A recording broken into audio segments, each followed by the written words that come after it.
मला एक प्रश्न विचारणार आहे. जो ग्रंथ माणसाला माणूस मानत नाही, जो स्त्रीला गुलाम ठरवतो, जो जन्मावरून माणसाची किंमत ठरवतो, तो ग्रंथ जाळायचा की जपायचा?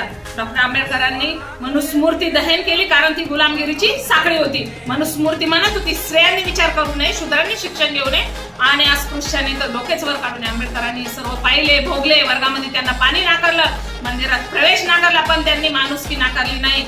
25 डिसेंबर 1927 रोजी महाडच्या भूमीमध्ये इतिहास घडला. आंबेडकरांनी आग पेटवली, पण ती पुस्तकांना नाही, अन्याय विचारांना. मनुस्मृती दहन म्हणजे धर्मद्रोह नव्हता. मनुस्मृती दहन म्हणजेच मानवतेची पुनर्स्थापना. ती आग द्वेषाची नव्हती, ती आग होती आत्मसन्मानाची, हजारो वर्ष दबलेल्या आवाजांची. डॉक्टर आंबेडकर म्हणतात, माझा धर्म माणसाला माणूस म्हणून जगण्याचा अधिकार देतो. न्याय, समता, स्वातंत्र्य या मूल्यावर चालतो. मनुस्मृती दहन म्हणजे तो दिवस ज्या दिवशी स्त्रीला माणूसपण मिळाले, शूद्रांना शिक्षण मिळाले आणि अस्पृश्यांना आत्मसन्मान मिळाला.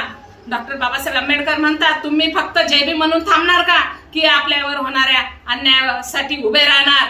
आपण आज आत्मसन्मानाने उभा आहे, कारण या दिवशी आपल्यासाठी एक माणूस अन्यायासाठी उभा होता. चला तर मग फक्त आपण जय म्हणून थांबायचे नाही. समता, स्वातंत्र्य, न्याय, बंधुता या मूल्यांची समाजामध्ये रुजवणूक करूया आणि डॉक्टर बाबासाहेब आंबेडकरचे स्वप्न भारताची पूर्तता करूया. थँक्यू. जय भीम.